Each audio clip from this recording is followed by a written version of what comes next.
To prevent bubbles, it helps to understand why they appear in the first place.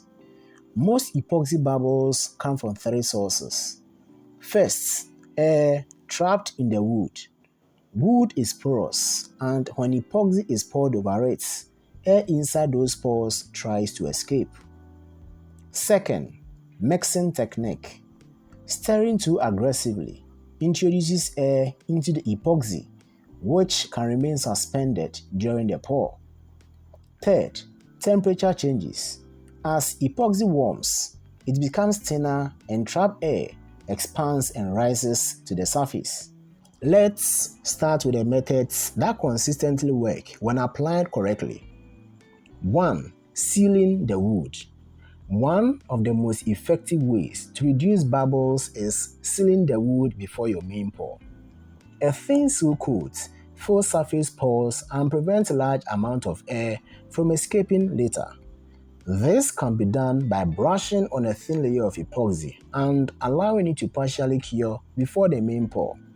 This step alone can eliminate a large percentage of bubbles, especially along live edges. 2. Mixing slowly and intentionally. Fast stirring does not make epoxy mix better. Mix slowly, scrubbing the sides and bottom of the container, and take your time.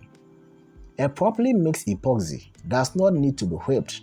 Slow, steady mixing creates fewer bubbles and gives you a cleaner pour from the start. 3. Pouring in controlled layers. Deep pours are more prone to bubbles if everything happens at once. Pouring in thinner layers allows trapped air to escape gradually. Layered pours are easier to manage and reduce the need for aggressive bubble removal later.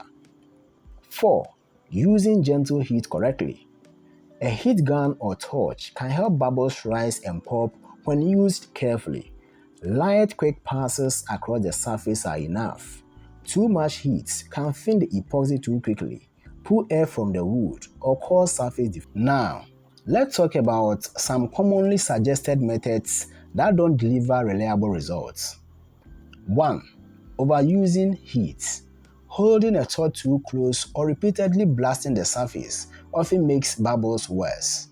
Excess heat can cause epoxy to burn microscopically, introduce ripples, or draw more air out of the wood. 2. Mixing faster to beat the cure time. Rushing the mix creates more bubbles. Epoxy cure time is built into the chemistry. Trying to speed it up mechanically leads to surface problems later. 3. Assuming all epoxies behave the same way. Different epoxy formulations behave differently. Some are designed for deep pores, some for coatings, and some for thin layers. Using the wrong epoxy for your project can increase bubbles no matter how careful you are. Your workspace plays a bigger role than many beginners realize. Stable temperatures help epoxy cure evenly. Sudden temperature changes can pull air out of wood or cause bubbles to rise late in the process. Working in a clean dust-free area also reduces surface imperfections that can trap air. Even experienced epoxy table makers deal with bubbles. The goal is to manage bubbles. Small surface bubbles can often be addressed during finishing. What matters is preventing large voids, clusters, and structural issues. With the right preparation, most bubbles problems become minor and predictable.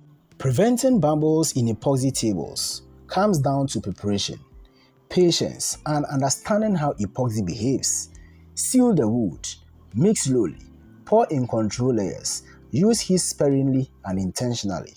When you focus on those fundamentals, bubbles become just another manageable part of the process.